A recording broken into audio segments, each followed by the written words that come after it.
आपण बघितले तर ठाकरेंना 4 जागा मिळालेल्या आहेत आणि एक काँग्रेस आणि एक भाजप. येणाऱ्या काळामध्ये महापालिकेची निवडणूक होणार आहे. जे आधीचं समीकरण आहे ते बदलणारं दिसतंय का? आणि मुंबई कोणाची? हा जो प्रश्न आहे तो कसा निकाली निघेल? मला वाटतं मुंबईचा जर विचार केला तर मुंबईत राष्ट्रवादी काँग्रेस जवळजवळ अस्तित्वात नव्हती. थोड्याशा त्यांच्या जागा असतील. त्यामुळे मुंबईमध्ये फक्त काँग्रेस, त्याच्यानंतर आत्ताच्या भाषेमध्ये ठाकरे सेना किंवा शिंदे सेना हाच मुख्यतः संघर्ष असणार आहे. भाजपसुद्धा त्या अर्थानं नव्हती, परंतु भाजप आणि शिवसेना या दोघांनी एकत्रपणे 2दा किंवा 3दा निवडणुका लढवून त्यांनी सत्तासुद्धा काबीज केलेली आहे महापालिकेमध्ये. त्यामुळे भाजप हा पण फोर्स आहे, परंतु भाजपचा जो फोर्स आहे तो देशातल्या एकूण मोदींच्या आणि भाजपच्या वाढत्या प्रभावाचं प्रतिबिंब म्हणून आलेला आहे. तो स्वयंभू नाही आहे. शिवसेनेचा किंवा आता शिंदेसेना, शिवसेनेचा जो आहे तो स्वयंभू प्रभाव आहे मुंबईवरचा. काँग्रेस त्यांच्याबरोबरच काही प्रमाणात स्वयंभू प्रभावात आहे, परंतु ती मुंबई काँग्रेस आपण ज्याला म्हणतो ती. अदरवाईज भाजप किंवा राष्ट्रवादी या दोघांचा तसा प्रभाव मुंबईवरती नाही. त्यामुळे महापालिकेमधलं समीकरण बदलताना फारसं बदलेल असंच मला वाटत नाही. ह्या दोन्ही शिवसेनेमध्ये जो संघर्ष होईल तोच प्रामुख्याने होईल आणि थोड्याफार प्रमाणामध्ये काँग्रेस.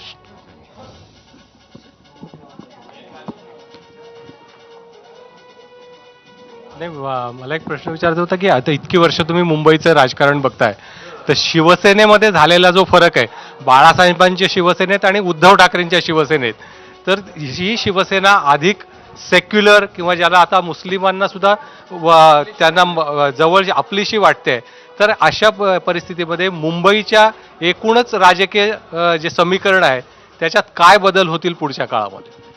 एक तर पहिली गोष्ट अशी आहे की उद्धव ठाकरेंकडे ज्यावेळी शिवसेनेचा कारभार आला साधारणपणे 2005-06ची गोष्ट असेल की त्याच्या आधी असेल थोडंसं, आणि जी पहिली निवडणूक लढवली त्याने मुंबई महानगरपालिकेची, त्यावेळी त्यांनी एक इंटरेस्टिंग फलक लावला होता. म्हणजे पहिल्यांदाच मुंबईच्या शिवसेनेच्या जो फलकांचा इतिहास आहे, म्हणजे मुंबईची Shiv Sena is known for boards, ते परळमधले ते बोर्ड्स हा एक मोठा अभ्यासाचा विषय राहिलेला आहे.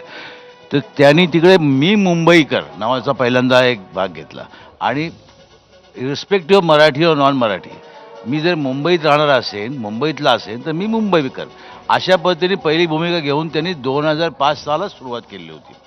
आणि जर आपण पाहिलं तर त्यांच्या नेतृत्वाखाली साधारणपणे आपल्याला सीट्स जास्त आलेल्या, अधिक मोठ्या प्रमाणावरती ऑर्गनायझेशन निर्माण झालेली हे आपल्याला दिसलेलं आहे. इवन 2014ची जी इलेक्शन आहे, जी त्यांनी विधानसभेची इलेक्शन मोदींच्या चेहऱ्याशिवाय लढवली, आणि तरी देखील त्यांना ज्या सीट्स मिळाल्या त्या बाळासाहेबांच्या वेळच्या शिवसेनेला मिळाल्या होत्या त्यापेक्षा कितीतरी अधिक सीट्स त्यांना मिळालेल्या होत्या. त्यामुळे तो भाग तर होताच. त्यामुळे उद्धव ठाकरेंनी शिवसेनेची बांधणी नव्या पद्धतीने, वेगळ्या पद्धतीने केली, आणि ज्यावेळी ते मुख्यमंत्री झाले त्यावेळी हे तरी दाखवून दिलं इथल्या लोकांना की हीच महाराष्ट्राचा तो मुख्यमंत्री आहे. त्या CA आंदोलनाच्या वेळी असेल किंवा करोनाच्या काळामध्ये असेल, त्यांनी धार्मिक हे अनेक वेळा भारतीय जनता पार्टी आणि अन्य लोकांनी प्रयत्न करून पाहिले, मंदिरं उघडा, याव करा त्याव करा, खूप त्यांनी हे केले होते. करोनाच्या काळात छळलं होतं त्या उद्धव ठाकरेंच्या याला, परंतु त्यांनी त्याला काही भीक घातली नाही आणि अतिशय सेक्युलर पद्धतीने कारभार केला. तो लोकांना आवडला. मी ज्या मतदारसंघामधून येतो, चेंबूर आणि तो सगळा काय साऊथ सेंट्रल म्हणतात, त्यामध्ये मुस्लिम विभाग मोठा आहे, आणि मला लोक असं सांगत होते तिथले, आणि माझे अनेक त्या भागामध्ये मित्र आहेत, काही नगरसेवक मित्र आहेत, ते सगळे सांगत होते की आमच्याकडे अशी परिस्थिती आहे की आम्हाला सांगायला पण लागलं नाही, लोक आपणहून मतदान करत होती आणि त्यांना हा माणूस आपला वाटत होता. त्यामुळे पहिल्यांदा मुंबईमध्ये अतिशय एक चांगलं सामाजिक वातावरण निर्माण करण्यामध्ये या मागच्या गव्हर्नमेंटचा मोठा हात आहे, आणि त्याच्यामध्ये उद्धवजींनी नेतृत्व केलं, ही खरी गोष्ट आहे. त्यामुळे हा मोठा बदल आहे. दुसरा भाग असा आहे जो आत्ता कुमार केतकरांनी सांगितला त्याच्यामध्ये, की येणाऱ्या काळात मुंबईमधल्या निवडणुकीमध्ये ती निवडणूक शिंदेसेना मुंबईत जवळपास नसल्यासारखी आहे. म्हणजे आता यांनी 2 उमेदवार उभे केले, जे त्यातल्या एका उमेदवारानंतर सांगितलं होतं की माझ्यावरती ईडीचा आणि याचा सगळा जोर होता, म्हणजे त्या कीर्तिकरांच्या विरुद्ध असलेल्या वायकरने, की मला जबरदस्तीने उतरवलं म्हणून. दुसऱ्यांनी सांगितलं नाही, पण जवळपास मुद्दा तोच होता. त्यामुळे शिंदेसेना नावाची गोष्ट मुंबईमध्ये जवळपास अस्तित्वात नाही आहे. जी आहे ती उद्धव सेना आहे. आणि दुसरा काउंटर भाग आहे तो काँग्रेसचा. आणि काँग्रेसचा पारंपरिक पद्धतीने जर तुम्ही पाहिलं तर गेल्या 3-4 मुंबईच्या इलेक्शन्समध्ये सातत्याने काँग्रेसचा एक ब्लॉक निवडून येतो म्हणजे येतो. 40 ते 45 सीट्स काँग्रेसला प्रत्येक वेळी मिळालेले आहेत आणि अतिशय वाईट काळात पण मिळालेले आहेत आणि चांगल्या काळात पण मिळाले. त्यामुळे तो ब्लॉक त्यांचा असणारच आहे. त्यामुळे जर हे दोघं जण एकत्र आले मुंबईमध्ये काँग्रेस आणि शिवसेना तर मुंबईवरचं राज्य त्यांचं अबाधित राहील असं मला वाटतं.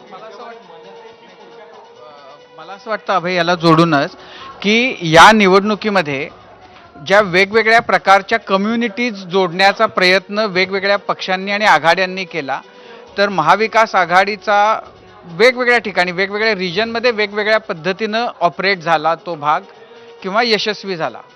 मराठवाड्यामध्ये आणि महाराष्ट्राच्या अनेक भागामध्ये मराठा, दलित, मुस्लिम असं मतदान शक्यतो महाविकास आघाडीकडं गेल्याचं दिसलं.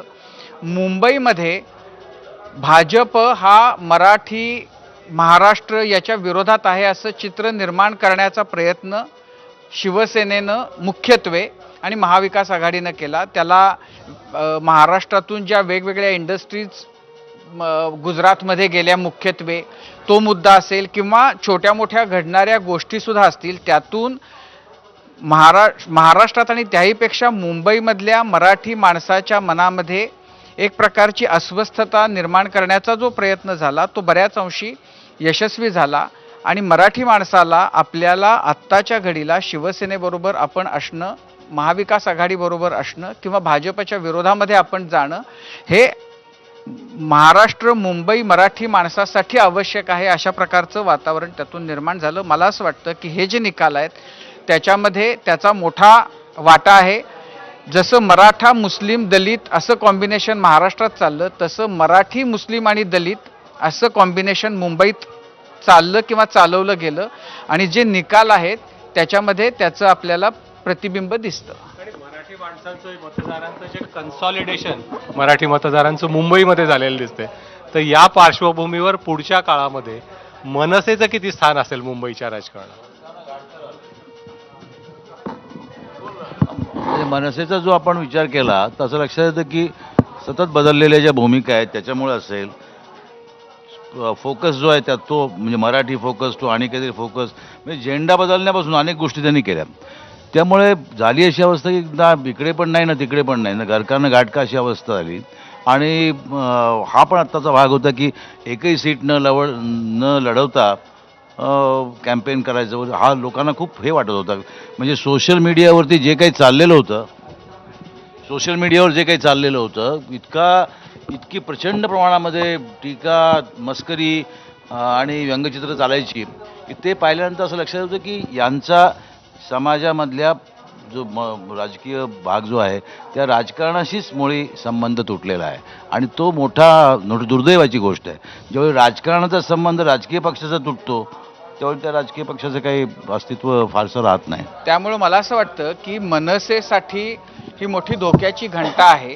म्हणजे आता राज ठाकरे किंवा मनसे असं सांगू शकतात की जिथं जिथं आम्ही सभा घेतल्या तिथले उमेदवार निवडून आले. मग तो म्हणजे ठाण्याला असेल, कल्याणला असेल किंवा पुण्यामध्ये असेल. पण जर हे राजकारण असं सुरू राहिलं तर उत्तर प्रदेशमध्ये जी अवस्था मायावतींच्या बसपाची झाली आणि तो एकेकाळी तिथं राज्य करणारा पक्ष आपल्या डोळ्यासमोर म्हणजे तो निर्माणही झाला, सत्तेतही आला आणि बघता बघता विझूनही गेला, तशी मनसेची स्थिती होईल. मनसे त्या दिशेनं जर जायचं नसेल तर मनसेला म्हणजे बदल करावे लागतील, राजकारण करावं लागेल, राजकारणात उतरावं लागेल. आता त्याच्यासाठी किती वेळ आहे हे फक्त म्हणजे काळ ठरवेल, पण राज ठाकरेंना याच्याबद्दल विचार करावा लागेल. डेट इंडियाच्या बैठकीसाठी पवार उद्या दिल्लीला रवाना होणार आहेत आणि शरद पवार उद्या सकाळी दिल्लीला रवाना होणार असल्याचं कळतंय. इंडियाच्या बैठकीसाठी पवार उद्या दिल्लीला जातील. यापूर्वीच त्यांनी फोन केल्याच्या काही चर्चा झाल्या होत्या. मात्र त्याहीपेक्षा महत्त्वाचं म्हणजे थेट दिल्लीला गेल्यानंतरच पुढच्या तडजोडी किंवा त्या ठिकाणचं गणित आपल्याला सगळ्यांना ठरताना दिसेल. सरिताजी, इंडियाच्या बैठकीसाठी पवार उद्या दिल्लीला रवाना होतात. नक्कीच आपल्याला माहितीच आहे की आता हा प्रयत्न होणार आहे, त्याबद्दल कुठली